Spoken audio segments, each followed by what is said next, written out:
Alright guys, so Fula coming to you with another video. Shout out to the whole LDBC.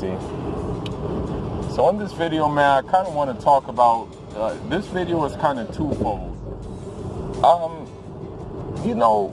The hate for Deontay Wilder is very ridiculous. And it's almost like people hate him because they don't have anything else to hate on him for, but for the fact that he's just Deontay Wilder. Like, they really don't have any, plausible reason to hate on him except for the fact that he's Deontay Wilder.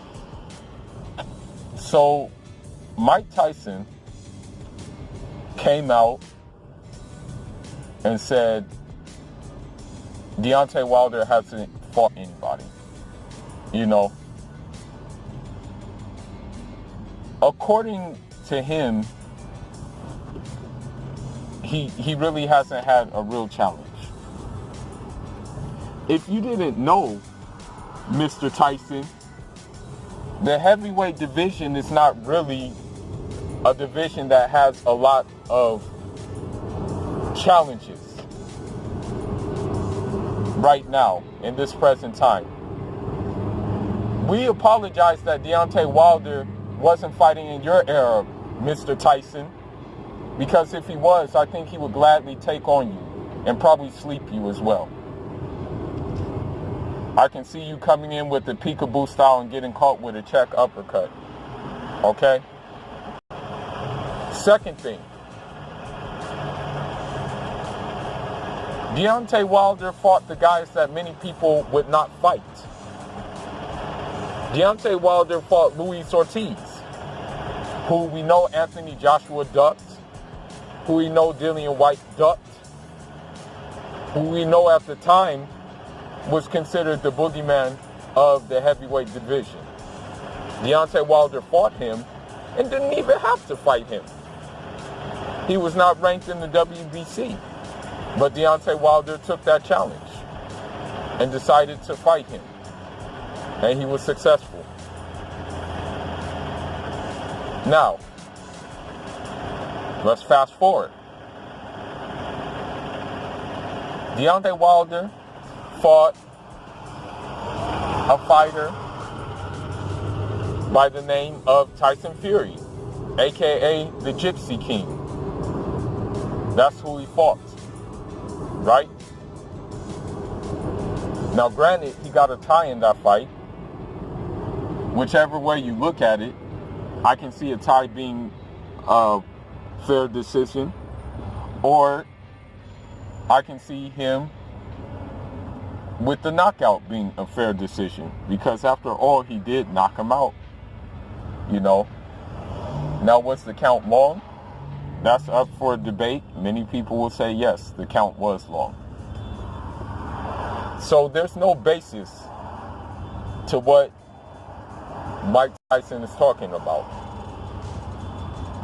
And he really just needs to shut up, okay, at this point in time. A lot of this stems from jealousy too, because he didn't, unlike you, Mr. Mike Tyson, Wilder knows how to control what's in between his pants. Wilder also knows how to control his booger sugar habit, which doesn't exist. Okay? You didn't know how to control that. So you need to really stop hating. Now, there was another article which I found pretty, I guess you can say, ironic, that came out in the boxing scene. They said that Deontay Wilder just knew how to box good enough. That's what they said. They said he just knows how to do the bare minimum. And they said that during the Tyson Fury fight, that's when you can tell that's how you can tell that he was getting outclassed by the more skillful fighter. I have a question for boxing scene.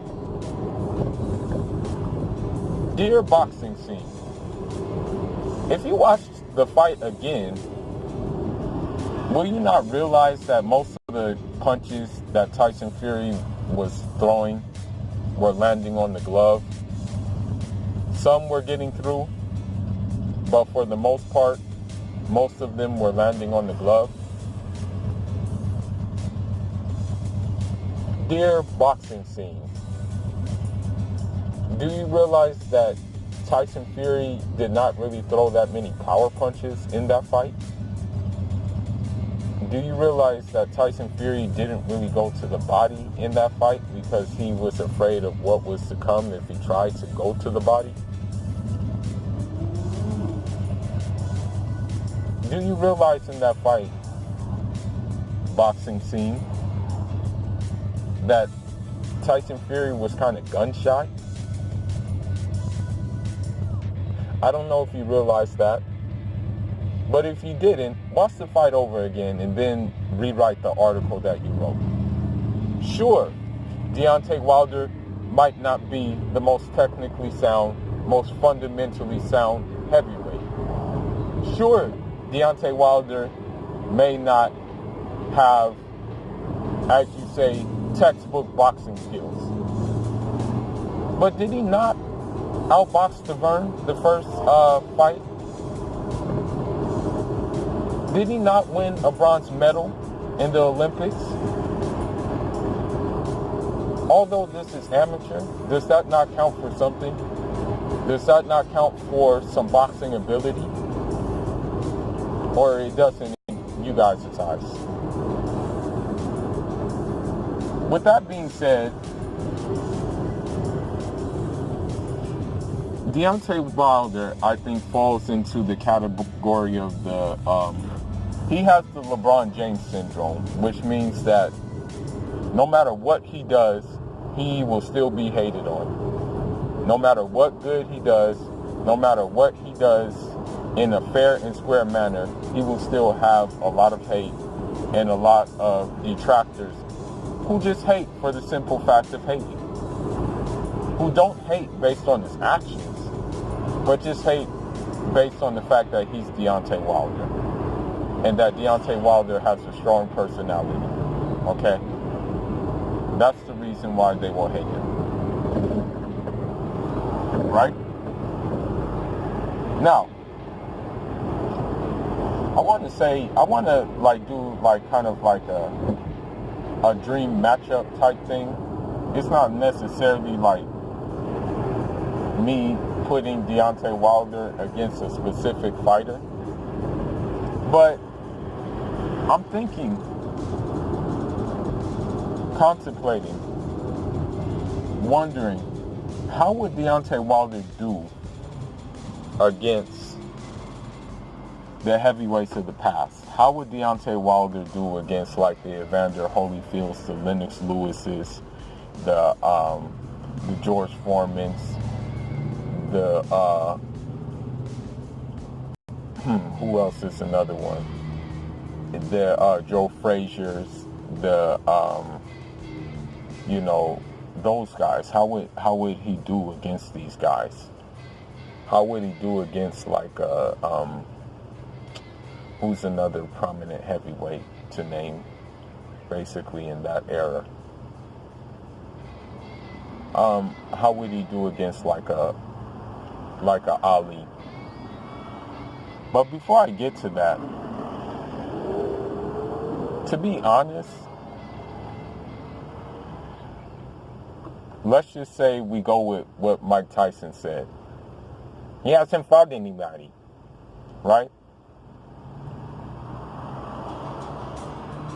I would then have to ask Mike Tyson, who was your most notable win? Who did you actually step up to and actually beat convincingly, and it was a very, very credible win in the span of your career? That's why I would ask Mike Tyson. But other than that, let's continue on. Now, I honestly think that because Deontay Wilder, with that right hand, that basically feels like a mule kick, that you're getting kicked by a mule. I think Deontay Wilder would give all the heavyweights of the past era a lot of problems. A lot of problems. You know, he may be getting outboxed for 11 rounds, but then boom, he snipes you with that right hand, and that's all that she wrote. That's what I think. There's only two fighters that I think would give Deontay Wilder's problems, and I wouldn't say that they have power like Deontay Wilder, but their power is like strong enough to probably knock Deontay Wilder down, give him something to think of. I would say that the two heavyweights of the bygone era who would give him problems would be Muhammad Ali, just do with the craftiness, just do with the footwork, just do with the fact that he has power. And although he didn't turn pro, I can see him giving Deontay Wilder problems if he did turn pro. Teofilo Stevenson from Cuba, the Cuban heavyweight. The reason why I would think he would give Deontay Wilder problems, because he had a similar right hand. And his right hand, I think honestly, he was better at hiding it than Deontay Wilder. You know, so that would be a very, very interesting matchup. Very, very interesting. You know, and they're around the same height too. He was very, very tall. You know, he was a tall fighter as well. Those two are the only guys who I can see give Deontay Wilder problems. But the rest, I think, would just, you know, I think he would give him that work, man. Unless you're talking about a younger George Foreman, Afro George Foreman, then maybe, just maybe, quite possibly, he can give Deontay Wilder some issues. But other than that, I think he will wash everybody in the heavyweight division. And I think, honestly, personally, this is just a hypothetical thought. I really think that he would have no choice but to be a better boxer in that era, you know. And so his boxing ability would be better than in this era, because right now in this era, it's not really necessary for him to be a highly fundamentally sound boxer in the heavyweight division, just due to the fact that there's not really that many fundamentally sound boxers in the heavyweight division right now, you know, when you really think about it. And those who are fundamentally sound are, I guess there's only one who's like very fluid, and that's Luis Ortiz, you know. Other than that, most of the other ones aren't fluid, you know, they're stiff or they're herky-jerky, like Anthony Joshua, stiff. Tyson Fury, herky-jerky, you know. So with that being said, man, that's all I got for now, man. I just wanted to make this quick video because it seems like, you know, instead of giving the man his props, it just seems like people want to just come out and hate, you know. I'm a fan of the sweet science. I'm a fan of hit and not getting hit. I'm a fan of the slipping and dipping. I'm the fan of the dodging and ducking. But I'm also a fan of aggressiveness too. I'm also a fan of knockouts. So this is why it's Team Wilder over on this side of town, man. For real, for real. You know, or let me just say this. It's Team Wilder, man. It's Team Ajagba. And to a lesser extent, just due to the simple fact that he did some kind of cowardice stuff, and I didn't expect it from him, it's Team Ortiz over here too. But, you know, man, y'all need to stop hating on the man. Let him be great. Let him chase greatness. If he thinks he can beat If he thinks he can beat the top guys, then let him fight the top guys. Okay? He is yet to be proven wrong. So with that being said, that's all I got for now, man. Leave your thoughts, leave your comments. It's Fool is signing out. And Jarama.